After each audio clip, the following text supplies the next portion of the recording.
I hope you guys are having an amazing holiday season so far. I know I have been having an absolute blast creating this Made with Love series for you all.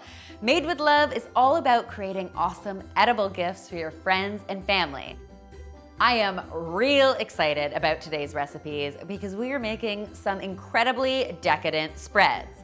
We're going to be making some homemade cookie butter, some incredible cranberry apple butter, and then we are wrapping things up with some DIY Nutella that is absolutely to die for. All right, now let's get started with our homemade cookie butter. The coolest part about cookie butter is that it can actually be made with pretty much any kind of cookie you want. So the possibilities are really endless. Because it's the holidays, I of course have chosen to make my cookie butter with some ginger snaps, so they've got a nice ginger flavor to them. But again, use any cookie you like. All I'm going to do is get started by putting my cookies in the bowl of my food processor and giving them a few good pulses. Basically, all I'm trying to do is turn them into cookie crumbs. In the meantime, I am going to mix up some melted butter and some sweetened condensed milk.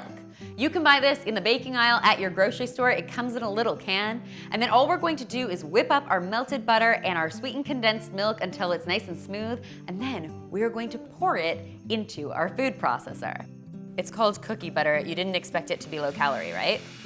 We're going to blend all of this yumminess up until it reaches the consistency of nut butter. What you basically end up with is this ridiculously decadent treat. And we are just gonna transfer this awesomeness into a jar. Now this stuff is absolutely incredible. You can bake with it, you can spread it on toast if you want to, but of course, I like it best when eaten with a spoon right out of the jar. Next up on today's gift-giving menu, we're making some super seasonal cranberry apple butter. Now this recipe, of course, starts with some beautiful apples. I'm using Golden Delicious. You could use any kind of apple you want.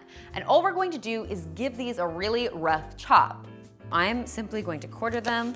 I'm leaving the cores in, I'm leaving the seeds in.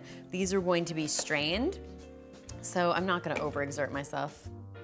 We are going to add some gorgeous ruby red cranberries. It's really important to use fresh cranberries in this recipe as opposed to dried cranberries. And then I'm going to top that with some apple cider. Now I know in the UK, apple cider traditionally has alcohol in it. In North America, our apple cider generally doesn't.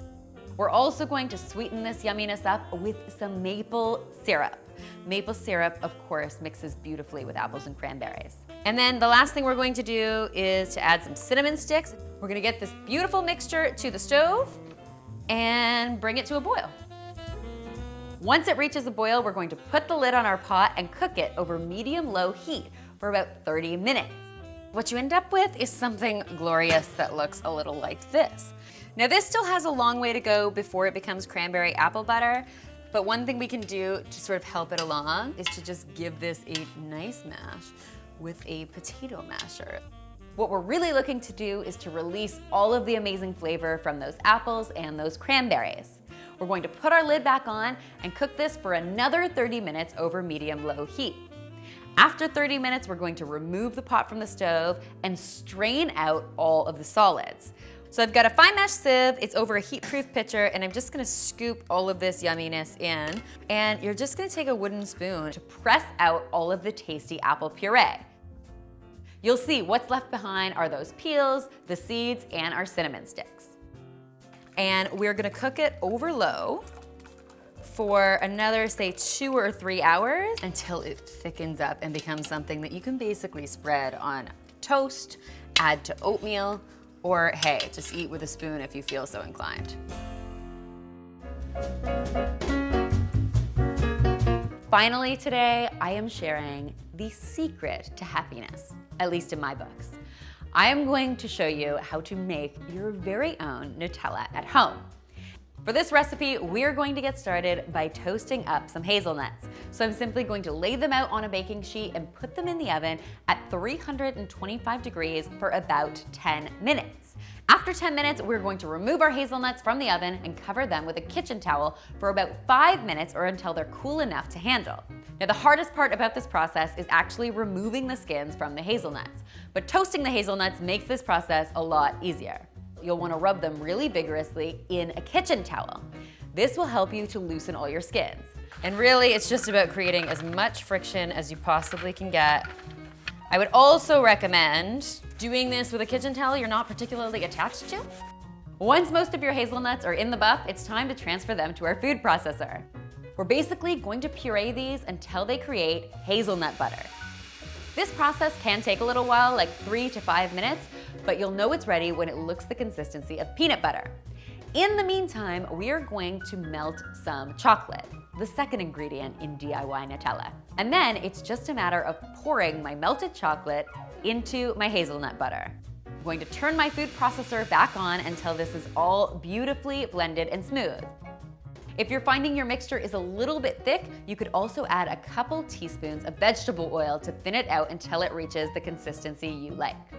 Once it's all come together, it's just a matter of transferring it to a pretty jar, and this gift is ready for some giving. Or some eating. Take your pick. I really hope you'll give these tasty recipes a try, and if you do, be sure to tweet or Instagram me a photo because you know I love seeing what you're coming up with in your very own kitchens. And don't forget to check out my Made with Love ebook because it's full of tasty recipes just like these and other great edible gifting ideas. With the ebook, you'll also get these gorgeous printable labels. I absolutely love them. I am so over the moon about them. So you can check out all of the details about the ebook in the description box below. And finally, if you haven't already, be sure to subscribe because there is lots more deliciousness where this came from.